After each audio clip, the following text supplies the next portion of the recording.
Welcome back to the W. My name is Daddy Alvarez, and I'm joined here with Elise Stuetz.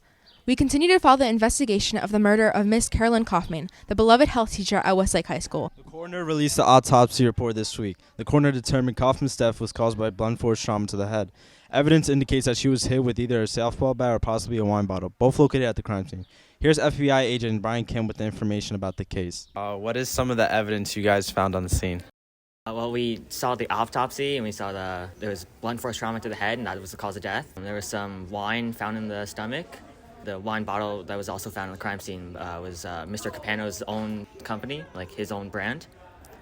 We found some fingerprints on the bat, and we have phone texts between the teachers. And is that evidence leading you to any suspect? So far, we're narrowing it down to like Mrs. Morris, Mrs. Denler, possibly Mr. Capano. Handwritten sheet music, a footprint, Kaufman's cell phone were all located at the gory crime scene. This week, FBI agents released information regarding information from known suspects. Art teacher Lauren Morris, Carolyn Frawley, music teachers Emily Denler, Carl Capano, guidance counselor Nick DiPaolo, science teacher Michelle Spiesman, social studies teacher Teresa Alvarez, math teacher Sarah McFadden, special education teacher Deb Denoya, and athletic trainer Hillary Piccoli. Okay. Welcome back to the W. My name is Danny Alvarez, and I'm here with Mrs. Morris. And I have some questions. When were you helping Miss Dunlers with her album covers? One day after school. I want to say it might have been a Thursday. Okay, and I noticed that you used to play softball, correct? That is true. So you had a bat in your room. Where did it go after? Well, I had a bat and it went to the girls' softball team. Okay, so you don't know where the bat went? The particular bat that I'm photographed in the picture went back to the girls' softball team. I have another bat in my classroom just for protection. Oh, okay. Did you notice anything strange while doing the album cover for Mrs. Dunlap? The only thing kind of strange was one day when I was showing her some of the artwork that I made, I was playing some music that Miss Kaufman made, and she heard it and then she like stormed off. She seemed like really upset by the music. Okay. That's all we need. Thank you. Okay. Hi, I'm Elise Stuetz, and today I'm here with Miss Denler asking her questions about the crime. So, you said that the wine from Mr. Capano was gifted to you, and then you regifted it. Yeah. But only you and Capano's fingerprints were on the wine. I don't know what happened. Maybe they erased the fingerprints. Maybe Mr. Capano came back and did something. All I know is I regifted it to Hillary. Hillary could have left it here. Her office is right over there. Maybe her and Mr. Capano were working with something. I don't know, but that is some scary stuff that you guys are learning about. So I'm sorry to hear that you found that information. Both you and Miss Kaufman have Spotify accounts, and she has her own band called You Sneeze, You Wheeze, and you have your Spotify account as well.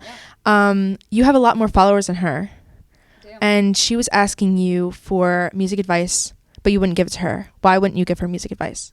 She was asking me music advice right around the time of the musical, around March and April. I'm very busy if you're in the musical. Elise knows she was in the musical. So she knows that I am very busy. I do not have much time to go and do things like that or be composing music or helping other teachers. I'm all in musical mode. I was all in Mamma Mia mode, and I really only had ABBA on the brain. So I told her I could help her out later. I am pretty successful in my Spotify business. I majored in music. I write music. And she was really interested in that, and I wanted to help her, but I just did not have the time. Did you not want Miss Kaufman to get more viewers on her Spotify account? Again, I didn't know anything about her Spotify account. I didn't know anything about her, really, just that she wanted my help, and I had nothing against that. Miss Morris told us that when you and her were working on the album covers, that you were upset about Miss Kaufman's music. I had never heard Miss Kaufman's music, so I don't know.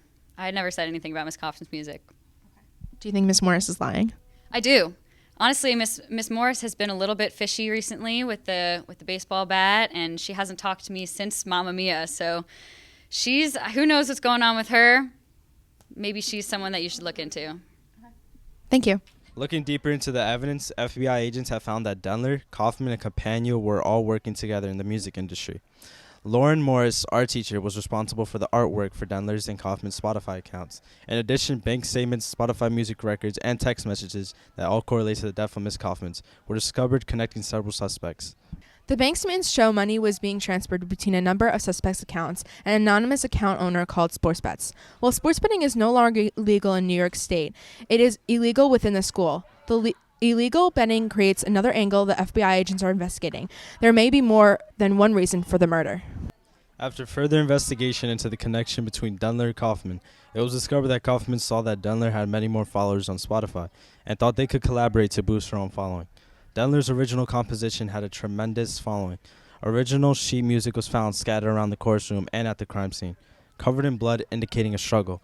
Kaufman, on the other hand, barely had a following, and FBI agents speculate there was competition between Kaufman and Dendler. Stay tuned for further investigations of the relationship between Campagno, Kaufman, and Dendler. But the question is, how did either one of them get their hands on the bat?